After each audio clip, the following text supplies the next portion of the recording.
Listen, if you really like investing, this is more exciting than a new album from Kanye. Like, you got to put your head in the game. You think this is boring? You think it's boring to listen to these people? Find a new job, man. Go work at McDonald's. You know, I'm lucky to be on the playing field here. You know what I mean? I'm lucky, I'm privileged to be listening to the Oracle earnings call instead of, how may I help you? Welcome to McDonald's. You want fries with that? $6.99. Maybe that's the road you want to take, but I'm listening to Oracle, Larry. 11%. Very weird biotech that I think is almost certain to bite the dust, and very dramatic. A lot of people in it who like it, who hate it. I don't really fall in love with stocks. I'll let you guys do that. I don't recommend you do it either. I've learned you don't fall in love with stocks. Fall in love with the significant other. Don't fall in love with stocks. Stocks are just financial instruments. They don't love you back. Get a dog, get a cat, get some kids. But stocks, your allegiance to a stock doesn't matter. A stock doesn't know that you love it or hate it. You can own the stock and be skeptical of it. You can be short a stock and think, oh, maybe it's going to go the other way. There's no loyalty in stocks. Your loyalty doesn't make a difference. Well, what I've learned from those goons is that there's a sort of corporate connection between the DOJ and law firms. It is not hard to get somebody indicted. And I have a friend who worked at Google, really senior executive, left really kind of one of the pioneers in autonomous vehicles, left to go to Uber, pissed Google off, obviously. They invested a lot with this guy, made him very rich, and he's going to the competition. They picked up the phone, they called a law firm, and they had this guy indicted, lickety-split. I mean, it did not take long to get this guy indicted. Goldman did it with a Russian quant researcher. You can find, you know, in the Goldman case, the guy emailed himself some source code to work at home, and they said, well, that's trade secret theft, that's this, that's that, you're getting indicted, you're going to do 7 years. And the guy actually did 7 years. And so the point I'm making is that even in my own case, the law firms, the big law firms of the world, whether it's Cooley or, you know, pick your company, Ropes and Gray or Skadden or whatever, all of these guys who, you know, you and I both paid millions of dollars to for various things. Imagine you've paid, I don't want to pick on any specific firm, but imagine you've paid one of these big law firms $5 million to take your company public or to do a merger or whatever. That's high margin business. They owe you favors. They want more business from you. If you're Google, you're a really good client. Now, where did almost every big law guy work at some point? At some point, they were a government prosecutor. That is the training grounds. My old friend John, or whoever it is at DOJ, you're an AUSA. Don't you know that I have the perfect indictment for you? Oh, tell me all about it. Do you want to go golfing next week? How's Cindy, your wife? Et cetera, et cetera. And that's not the relationship you want to be on the other side of. And that's basically the relationship I was on the other side of. And many other people find themselves at fault here. Now, the flip side of this is the simple response is don't commit a crime. And I do think that there's some truth to that. At the same time, if you're trying to prove your innocence against the DOJ, good luck. It's about 99.9% conviction rate. You know, you're not going to do it. Although I will say the one thing, Matt, that struck me as interesting is that the jurisdiction here, I think, was Maryland. Maryland. Yeah, kind of an odd place to indict somebody. Not understanding things, it's hard. I feel your pain.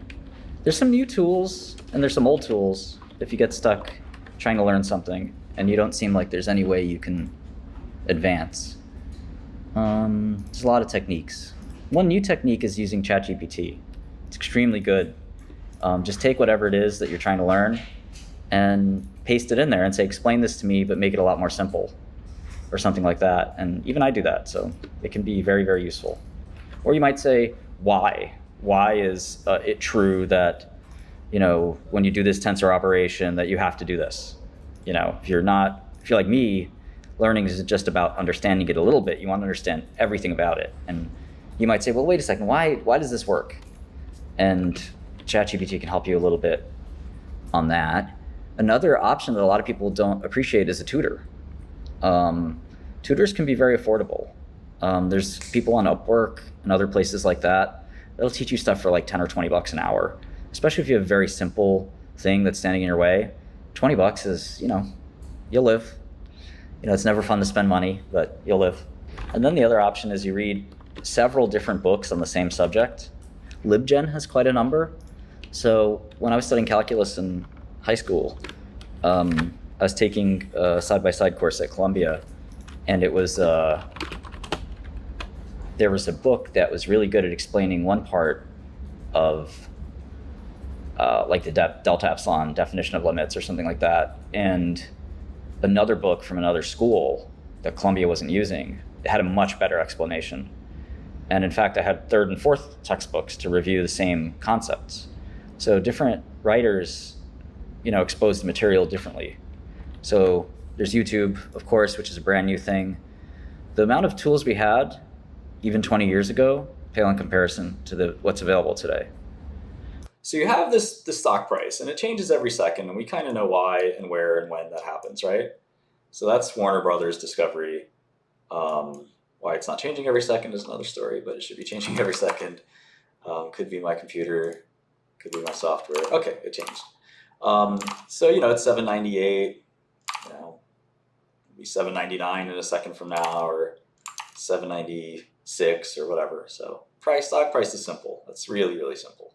Shares is a little less simple, but you can look up the shares outstanding. And really good investors know how many shares outstanding there are for all the companies in their portfolio. Challenge yourself to think, do you know how many shares outstanding there are of your favorite stock? It's important. You should know. Because that's how many shares the business is divided into. And for this company, it's this massive number. I'm going to use this big number, 2.4 billion, which makes sense because if one share is only $8, you're buying a share of a business, that's not, a lot of money, $8. But when you see how many shares there are, well, that is a lot. So if I just own one share, just a zero turns into a one, or maybe a better way to do it is here. This is how many shares there are, and this is how many I own, just one out of 2.45 billion. I don't own that much of Warner Brothers. But let's say your dad was John Warner or whatever, and he created Warner Brothers a long, long time ago, and after all of the inheritances and splits and so forth, you owned 1 million shares. What does that mean? You have $8 million, right? Because each share is $8, and you have 1 million, and you could sell them for around $8. Maybe it'll be $7.95, maybe it'll be $8.05, maybe it goes up a lot, it goes to 10, but you own 2,450th of Warner Brothers, not quite 1%. Let's say John Warner, or whatever his name is, I'm just making that name up, was very generous, and you had no brothers and sisters, and you were the sole heir, and you had 24 million shares. So what does that chat? 150 million, maybe 200 million? Yeah, maybe $200 million. And you own 1% of Warner Brothers. Well, what if you owned 99% of the shares? What if you owned 2.4 billion, and there was only 50 million shares publicly traded, but your shares, you own 99% of the company? Well, I would just multiply that times 8, and that would be what's called the market cap. So that's just all the shares outstanding times the current share price. And we did that earlier. That calculation came out to be 19.6 billion. So that's what this company is worth. When we say, what's the market cap? That's kind of what the company is worth. And this number is called the shares outstanding. And this number is called the stock price. If you understand all this, you're actually got a good ways of stock market 101. If you really understand this, you're sort of past stock market 101. Now, stock market 102. It's going to be a little harder. And this is a really perfect company to teach the stock market 102. And stock market 102 revolves around this concept called enterprise value. So market cap is how much it would cost, right, to buy all of the shares, roughly 20 billion. And that's important because if somebody says, well, Warner Brothers makes 4 billion a year, well, that would only take me 5 years to buy, for Warner Brothers to make all of its money back for that 20 billion, if that makes sense. Like, it would be such a good deal if Warner Brothers made 4 or 5 billion a year. But if you told me Warner Brother only makes 50 million a year, well, 50 million is a lot of money to anybody, but that would not be worth 20 billion. $50 million a year income company is maybe worth like 1 billion. So I would avoid Warner Brothers stock if that was the case. And of course, we can look at the financial statements and decide, well, what is enterprise value? Well, it's part of an equation that's really important involving cash and debt. Warner Brothers has cash and debt. Why? Well, any business has cash and debt. Debt's not necessarily a bad thing, by the way. You might borrow money to buy another company, which is what happened here. But what if you owned all those shares again? Let's go back to John Warner and you inherited all of Warner Brothers. So you inherited every single share. And the company has cash in its bank account because it's a company, right? It has to operate. And how much cash does it have? Well, you can look it up. I looked it up in the 10Q, and it's 2.9 billion. It's a lot of money, right? And you say, hey, I own all the shares or most of the shares of Warner Brothers. I want you to give me all that money. The CFO would have no choice but to say, okay, where should I send the money? Because it's your money. You own all of the shares outstanding. And if you went on the stock market and you had the money, maybe you're Warren Buffett, and you started clicking buy on your Robinhood, and you spent all of your money or some of your money or whatever buying every share of Warner Brothers, you actually also own the cash, right? You own all of the assets of the company. You own the movies. You own the TV channels. You own the movies that haven't been made yet. You own the video games. You own everything. And they have a lot of stuff. You own Bugs Bunny, which I think is a Warner Brothers asset. All of those things become yours. And the company's still making money and so forth. But the company also has debt.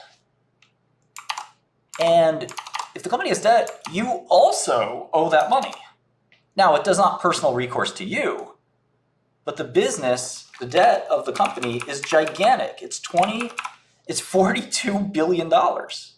In fact, they have more debt than the company's worth. It's pretty wild.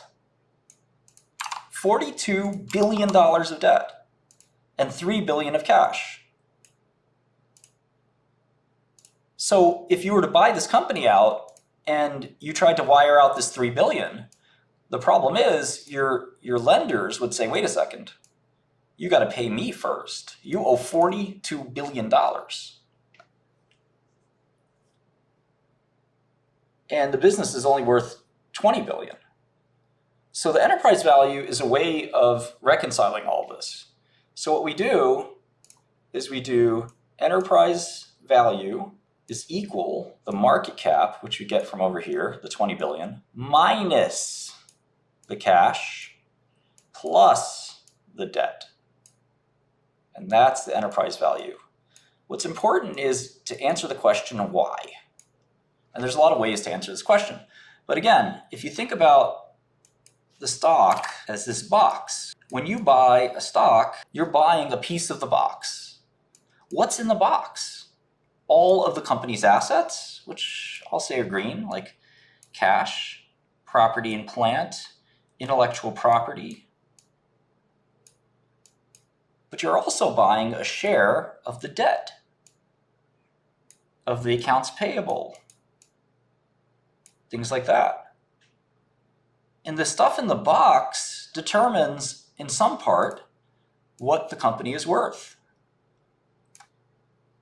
So if the stuff in the box is negative 39 billion of cash, you have to take that into account.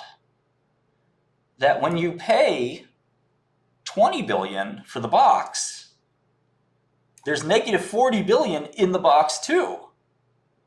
So the enterprise value we calculated is 59 billion. It's $59 billion. So if the company makes 5 billion a year, it's a lot less attractive than we thought. Why? Well, we have to pay this debt off, and it's going to take us 9 years to pay that off. And then it'll start going to the cash, bank accounts, which are yours, but you still have to now get this debt lower. So the enterprise value is often what I look at instead of the market cap.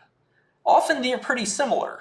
In this case, they're wildly different because Warner Brothers has so much debt. Sorry for the basic example, but sometimes I want to make sure you understand Wall Street 2.0.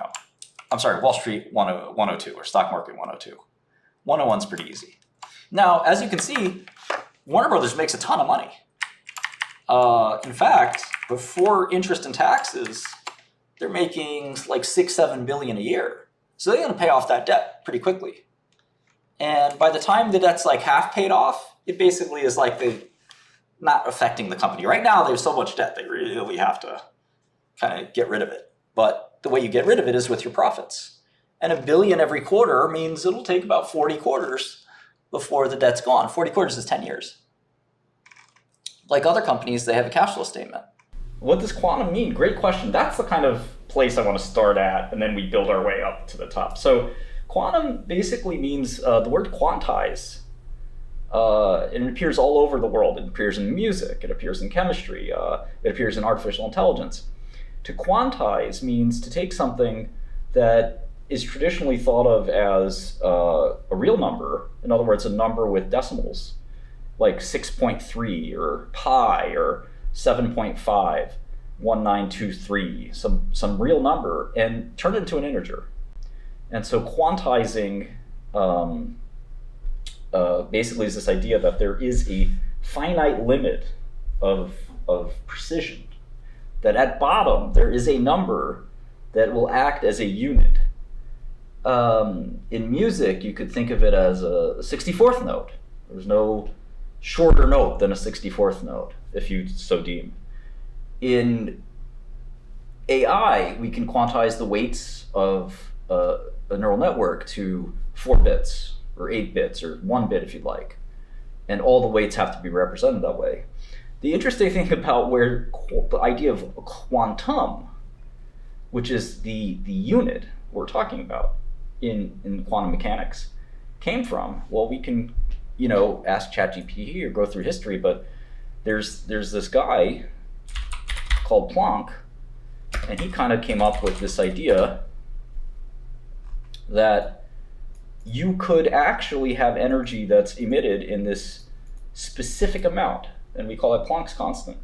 And again, I'm not a physicist or chemist, so this is little tough to me.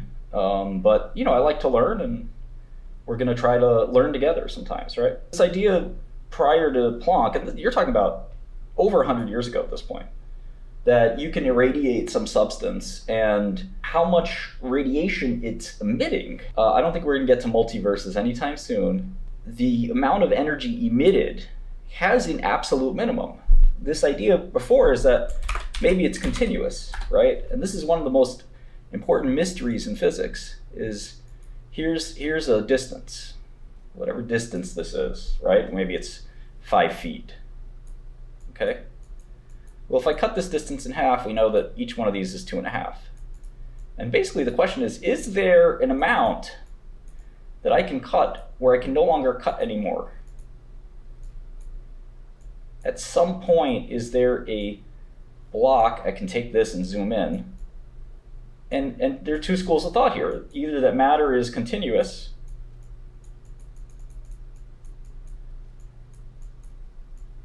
or it's discrete, or quantized. And the same applies to time. If this were 5 seconds, it would be the same question. We don't have an answer. Does God give us a resolution the same way we have 640 on our monitors, or at least we used to? Do we have a resolution for the universe? Well, we know in the Planck experiments that there was a resolution, that there's a discrete amount of energy that could be emitted, and it's a very small amount, but now it's called Planck's constant.